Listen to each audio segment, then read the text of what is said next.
శ్రీ లలితా సహస్రనామ స్తోత్రంలోని 580వ నామం మహనీయ మంత్రస్వరూపంలో శ్రీ మహనీయాయై నమః.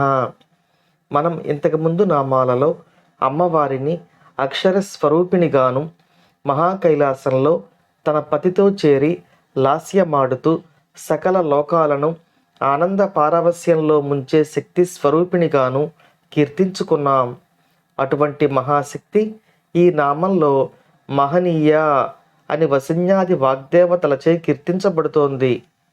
మనం ఇంతకు ముందు నామాలలో అమ్మవారు ఈ సకల చరాచర సృష్టిని సృష్టించినటువంటి శక్తి స్వరూపిణిగా, మహాకామేశ్వరుని మహాపతివ్రతగా తెలుసుకున్నాం. ఆ సందర్భంగా వివిధ బ్రహ్మాండాలలో ఉన్న హరిహర బ్రహ్మాదులు అమ్మవారిని సేవిస్తూ ఉంటారు.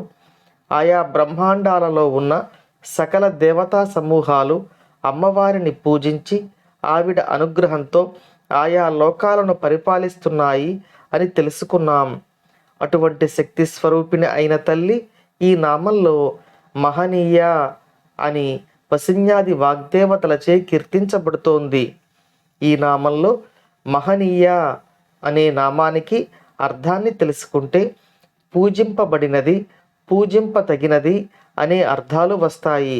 ఆ తల్లి పూజకు యోగ్యురాలు కాబట్టే ఈ అమ్మవారిని హరిహర బ్రహ్మాదులు ఎల్లప్పుడూ సేవిస్తూ ఆమె యొక్క అనుగ్రహాన్ని పొందుతూ ఉంటారు అని ఈ నామంలో వసిన్యాది వాగ్దేవతలు మనకు తెలియచేస్తున్నారు. ఆ అమ్మ అనుగ్రహం మన అందరిపై కలగాలని కోరుకుంటూ ఓం శ్రీమాత్రే నమః.